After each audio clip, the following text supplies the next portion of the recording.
Hi, sophomores. This is Mrs. Lunsford, counselor here at Trabuco Hills High School. And this is Ms. Orlowski. I'm also one of the counselors at Trabuco Hills High School. And today we're giving you your counseling lesson that we wish we could join you in class 4 on career exploration. So I'm going to go ahead and get started on your presentation, and Ms. Orlowski is going to jump in during the later half of the presentation. So let's go ahead and begin. So today's objectives. What we want you to take away from today is really what your college graduation requirements are, your college admissions requirements, and then we are going to take you on a journey of college and career exploration and discuss your options, and then begin to talk about your digital crate and how you can save all of your exploration options for later. So before we begin with our meat and bones, go ahead and take out your phones and scan the QR code. We want to know how much you already know. So we'll go ahead and give you a second for that. Really simple questions, just 10 to follow along in. Okay. Now, I'm going to go ahead and move along because this is recorded, but I hope that you pause this video and go ahead and fill out the survey. All right, so who are your counselors? So obviously I said I am Mrs. Lunsford. I am last names right over here, L-I through O-Z. Miss Orlowski is P-A through S-H, but we also have Mrs. Granite, A through C-L, Miss Sang, C-O through G-O, Miss Alvarez, G-R through L-E, and Miss Schultz, S-I through Z. So those are your counselors if you didn't already know that. And we will go ahead and move along. So how can you reach your counselors during the school year? You know, things have been a little bit different, but we are available just as much as before. You can reach us via email. We have Google Voice and text options. We have Wednesday morning drop-in hours, and the links for those Zoom meetings are on our website. We host many individual and team meetings via Zoom, and you can also reach us in the office here at school. If you would like more to know about what's going on here on campus, you can visit our website. We have an internal Google site, which is what you're going to be working out of today's lesson in. You can follow us on Instagram because we're so cool. And then, of course, we give out our guidance newsletter goes out every few weeks, as well as our school newsletter. But most importantly, we email like crazy. So make sure you're checking your emails regularly and reaching out via email as much as possible. So now it's time to start thinking more about your future. I'm sure you guys have lots of different ideas in mind, and today you're going to get to find out whether or not those ideas are a good match for you, and some options in regards to that. So sophomore year is the year that some people feel has been forgotten, but let me tell you something. It is not forgotten whatsoever. It is the year for you to delve deeper, to cast a wide net, explore opportunities that have potential to lead you to a successful career path. So really what it's all about is remaining and staying engaged as much as possible. Okay, so you're not with me to know, and I wish you were, but I would usually in the classroom say, how many of you are experiencing the sophomore slump, right? And that is the slump where you just kind of fall off the wagon in so many different ways, and you're comfortable with high school, you maybe don't feel as engaged as you should be, you're maybe not participating in things that you should be, you're maybe, you know, not wanting to do your homework, all of those types of things. But it is completely avoidable. The sophomore slump is common, but completely avoidable. And how do you do that? You need to keep up with assignments, set goals, and keep on track with your goals, seek solutions. Ask yourself, what do I need? What am I missing, right? Do the basics. You need to eat and you need to sleep, and you need to get plenty of sleep. Okay, 8 hours is recommended or more for somebody your age. Okay, communicate. Let your counselor or your teacher know if you need help.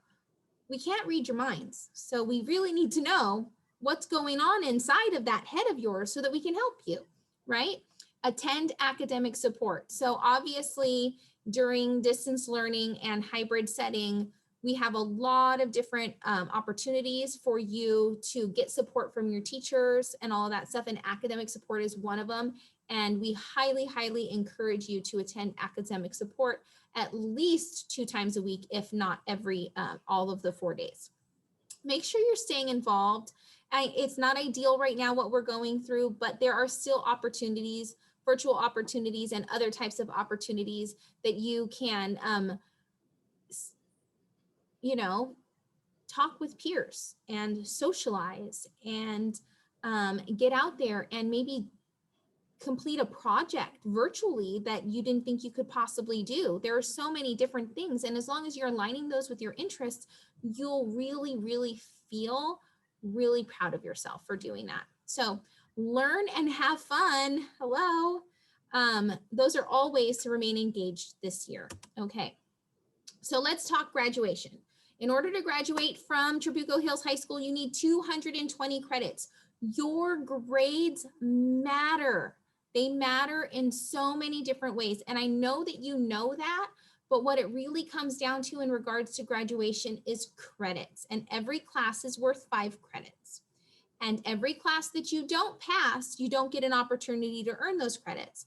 And if it's a class that is needed for graduation, you have to repeat that class to make up those credits. So you need 40 credits for English. That's all 4 years. Freshman, sophomore, junior, senior. Then you need 30 credits of social science. That's world history, US history, and government and economics. Then 3 years of math. That's algebra 1 and 2 years after that. So up through algebra 2 is pretty traditional. Then you need 3 years of science. So that's your 30 credits is biology, chemistry, and physics. 1 semester of health, 2 years of PE, that's 20 credits. Then 10 credits of an art, a language, or a CTE. So this is where students kind of get a little bit confused in regards to A through G requirements versus graduation requirements. And Ms. Orlowski will touch a little bit more on that later.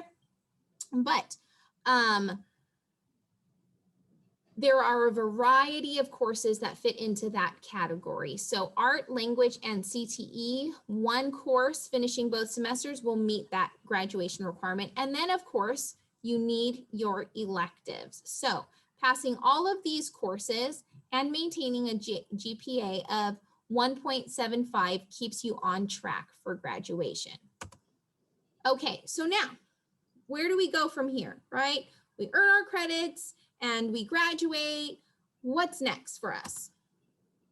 Post-high school options. So you have so many choices out there, okay? You can go into the military, you can go to a trade school, you can go straight to a 4-year university, you can go to a community college and transfer, you can go to a community college and earn a certificate, you could go straight to work. There's a lot of variety of options for you.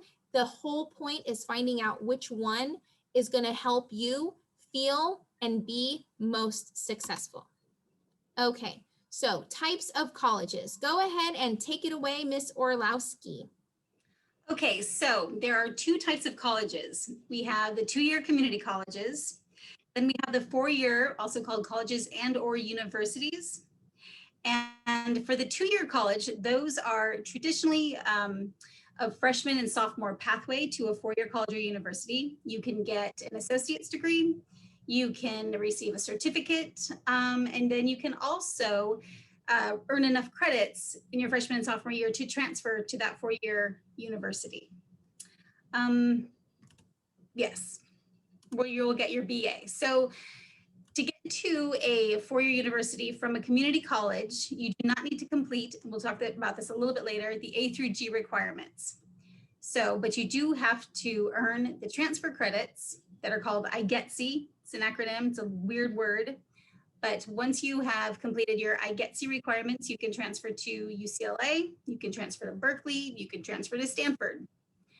For a 4-year college or university, to go to a 4-year straight out of high school, you can go in as any major as you want, but the idea is to finish off with a 4-year Bachelor of Arts or Bachelor of Science degree.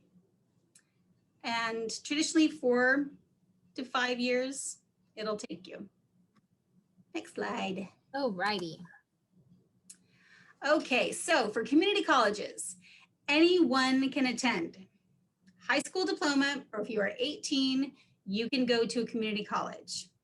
Now, some of you are asking, but I want to take a class now. Can I try out at college now?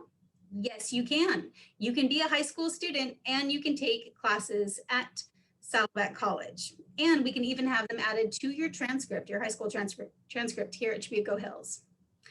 So community colleges will offer AP credit, transfer options, the Freshman Advantage and Promise programs, honors programs, K through 12 classes like elementary Spanish 1 counts as 2 years of Spanish in high school, and career technical education certificates. Okay, so we already went over the graduation requirements. Now we're going to go over the college admission requirements. They are called A through G, and each letter symbolizes a subject in school. So to get to a 4-year college or university straight out of high school, you need 2 years of a history or social science. Traditionally, it's US history and world history, but you're thinking, but I also have to do econ and government. Well, most of our students that attend a Saddleback Valley Unified School District high school will meet nearly all of the requirements for A through G. There are a few exceptions, but just by being a student here at Chibuco Hills, you will almost be able to meet those A through G minimum requirements. So B, that's your English requirement, 4 years, just like for graduating. C, mathematics, algebra, geometry, algebra 2, the 3 most important ones. However, a 4th year is recommended. So if you can handle pre-calculus or calculus, I highly recommend you take that 4th year. For laboratory science, you need to complete 2 years. But again, to graduate in Chibuco Hills, you need 3. So the UCs require a life lab science and a physical lab science. So biology and chemistry will meet those requirements. LOTE, also known as language other than English, which does include American Sign Language. You need to complete 2 years of a foreign language, modern language, world language, or also called language other than English. 3 years are recommended, however. Visual and performing art. You need to have 1 year of a visual and performing art where both semesters must be in the same genre. So if you take ceramics the first semester, you need to follow it up and take ceramics that second semester. So you wouldn't be able to do concert choir 1 semester and then marching band the second. That wouldn't meet that year requirement. So you need to make sure that it is in the same genre. And then finally, the college prep elective. This is pretty much anything that's going to go above and beyond what is required. So your 3rd year of a laboratory science, physics, can meet this college prep elective requirement. So can AP psychology. Your AP human geography class that you might have taken last year will meet this college prep elective requirement, even though it can also be considered a history or social science. Next slide, please. All right, college entrance tests. So because of COVID, things are a little bit in flux right now. A lot of colleges are not even going to look at the fact that you've taken the SAT or ACT if you're a senior. So if you have an older brother or sister, or you have friends that have applied to colleges this year, many of those colleges are not even looking at SAT or ACT scores because there hasn't been the opportunity to take those tests. So because it's a dynamic situation right now, we're not really sure how it's going to be moving. We will always have some sort of college admission tests. And right now, the most traditional ones are the SAT and ACT. So they're not going away yet. So we are still recommending that you take these during your junior year, one or the other. Again, we'll keep you guys apprised of any new information as it becomes available. But for this year's seniors, most of the SATs and ACTs are not required for colleges, neither for NCAA clearinghouse. So next year, when you guys are juniors and we are offering the PSAT and MSQT in October, we do recommend that you take it. It's a good way to decide whether or not you should take the SAT or the ACT, and it can also qualify you for the National Merit Scholarship finalist. Okay, next slide, please. Okay, 2 public four-year university systems in California. We have the UCs and the Cal States. A little bit confusing. They're both considered, they both are four-year universities. However, there are differences between them both. There are 9 campuses, there are 9 UC campuses, all up and down California. There are 23 Cal State campuses, but again, they're both four-year universities where you will get a bachelor's degree at the end. So applicants are required to meet the A through G subject requirements for entrance into both schools. Right now, the SAT and ACT, they are not looking at for current seniors, but perhaps in the future they will be looking at them again. The UCs take a holistic approach to admissions. So they're looking at not only your extracurricular activities on your resume within the application, they're looking at the essay portion of the application, and of course, all of your grades. So GPA, SAT scores, hopefully in the future, and then your essays, and that's for UC admissions. The Cal States, the only thing that they're looking at right now are your grades, the classes and your grades. So the rigor of your schedule and the grades that you're achieving in those classes are how they're going to analyze you and admit you to their schools. Next slide, please. Okay, private universities. This is going to depend on what university you're looking at. So the admission requirements obviously are going to vary between, let's see, Duke University and Drake University. Drake is in Iowa and Duke is in North Carolina. They're both private schools. They both start with a D, but they are going to admit different students based on different criteria. So tuition is going to depend on the school. There are about 50 really highly selective private schools that a lot of students want to apply to. The thing is about private universities, they have bigger endowments, and so they tend to give more merit aid to students. They do have accelerated programs, smaller student population, professor to student ratio is usually much lower than at public universities like the CSUs and Cal States. At private universities, it's encouraged to complete your bachelor's degree within the 4 years. Next slide. Okay, kids are applying to college, getting in and beginning their freshman year and then dropping out in record numbers. This is considered an epidemic. And why we think that is happening is because students are not choosing their schools based on the proper fit. So here are some of the reasons. The cost, very expensive to attend school, but there are aid and scholarships available.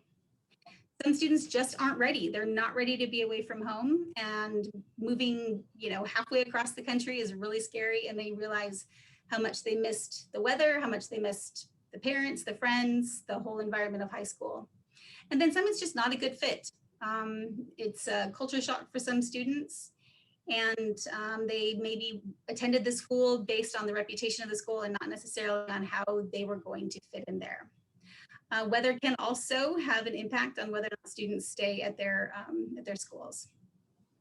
Sometimes students will apply to a certain university based on its status, and they get in and then they realize they don't want to do the major that they applied to go into, and the major that they do want, maybe that school doesn't offer it. So that's why they might return home. So one of the challenges of being first in your family is that you might not know about a lot of those supportive programs that you are qualifying for. So for example, we have the Educational Opportunity Program that will help students that have never been, that are first in their family to attend a four-year university. So there are a lot of different programs that you can talk to your counselor about, and we'll give you the right guidance. Other ways to prepare. So ask yourself, not why or what will make the college or career representative want you. What makes you well-rounded? Well, I believe we're talking about the interview. Sorry about that. So this is how you're going to prepare. I believe, to go to a interview at a college admissions. Is that what we're talking about, Mrs. Lunsford? You can jump in. Well, other ways to prepare in general for being successful when you get to college. So other ways to prepare to be accepted to the college and be ready to learn and ready to engage, all of those different types of things. So it's important for you to engage as much as possible during high school in a variety of ways to help you prepare socially, emotionally, have the life skills, the soft skills needed to be successful when you get to college, to prevent some of the dropout reasons that you may have that we're seeing as a so what did you say, an epidemic? Epidemic. Right? So some of those things is taking into account that you need to be responsible now while you're in high school, and you need to remain accountable for your actions and things like that, and to make the right choices for you, to give yourself opportunities to build your social skills, to learn how to engage in certain ways, to get involved in leadership, to, you know, recognize that you have the ability to learn in so many ways, and you know, to work with others, to develop unique skills and strengths of your own. So lots of ways to prepare while you're in high school for your next post-secondary steps. Okay, it's time for a new adventure. All right, let me see here. Before we go on our adventure, we're going to ask you to pull out your phones, and you're going to take that same survey that you took in the beginning. And I think that we skipped through a section that talked a little bit about scholarships, or maybe not, but scholarships, in case it's in your questionnaire, are available on our website, and scholarships are a great way for you to pay for college. So you can earn scholarships as early as like 4th grade. If you know, we're behind the times by now as sophomores, but every scholarship is an opportunity for you to save money for college so that you are financially prepared, because we talked about cost being an issue, right? So we have a host of scholarships that are listed on our website that you can go through, as well as scholarship databases for you to get an account and maybe get regular emails such as Big Future that say this is a good match for you, right? And start earning that money for college. So go ahead and scan and pause the video if need be in order to answer all of the questions. We want to know how much we really taught you during this lesson. So we are going to, oops, I skipped a little too far ahead. We are going to navigate through our digital crate. So for those of you who were with us last year as freshmen, you created a digital crate in your Google account where you had saved links and possibly your 4-year plan. We want you to go ahead and pull that out and get to californiacolleges.edu. So if you can't find your digital crate right now, that's absolutely fine. We have links on our website for you to go straight to californiacolleges.edu. And we are going to begin taking the interest profiler. So Ms. Orlowski, did you want me to go over how to get there, and you're going to go over how to view results? Sure, you bet. So let me exit here. We are going to go to californiacolleges.edu. So when you get to this website, this is what it looks like. Under career, you're going to navigate down here to interest profiler. You're going to complete without an account. You may have an account already created with us, but in case you don't remember how to log in, you can go ahead and complete it without an account. You're going to get started. Before you get started, what we want you to think about is not whether or not I'm good at this skill. It's how much of this would I enjoy. That's what you're measuring. And what you want to avoid is as many unsures as possible, because the unsures are not going to be an accurate reflection of your true interest. So try to choose like or dislike in your options, excuse me, as much as possible. So, for example, how much would I like to build kitchen cabinets? I really wouldn't like to do that. Lay brick or tile? Absolutely not for me, right? Develop a new medicine? That sounds intriguing. I might like that. Oh, I might like to reduce water pollution. That's cool. Write books or plays? That sounds like fun. Oh my gosh. Okay, and so you're gonna go through this and it's about 60 questions, but it shouldn't take longer than about 5 minutes. And then you will get your results. Okay, so you're gonna get through all of your questions. And then you're going to get to a results screen that looks similar to what Miss Orlowski said, and it's going to explain to you whether or not you're more artistic, your interests are more artistic, or your interests are more investigative. And then you have the chance to explore those options and learn a little bit more about yourself. And then once you do that, you'll get to this page where it has a list of careers that are good matches for you. So you may look at this list and go, oh no, like for me, I really don't want to be a home economics teacher. Yeah, I probably could do that. I think that I could, but that's not really my interest. So I'm going to look through this list and say, oh, but I could be an art or drama music teacher. You know, I might like being a marriage and family therapist, right? All of those kinds of things. So you're going to see which one is a good match for you, and then you're going to learn more about them. You can compare them side by side. You can click on them and say, oh, what is needed? What type of level of education am I looking for? How much does this make? Are these jobs on the rise? Am I going to have a job if I go off to college and pursue this? All of those types of things, right? So you're going to explore, you're going to take this interest profiler and you're going to explore your top 3 options, right? You can explore more if you would like, but for this lesson, we want you to select your top 3 and we want you to identify, is this something that I'm interested in that I would like to pursue in the future? Is this something where I'm going to get hired? Is this something where I'm going to make enough money? And then when you are done, you will fill out a review of what you learned more about yourself. So I'm going to stop screen share. Thank you so much for joining us. You can go ahead and move along to the website to go ahead and take your interest profiler. Ms. Orlowski, any words? No, thanks for bearing with us today, and good luck. You know that you guys can reach out to us. We're pretty accessible, and we're here for you. Absolutely. So enjoy the rest of the year, sophomores, and make sure that you have fun while learning. All right, take care.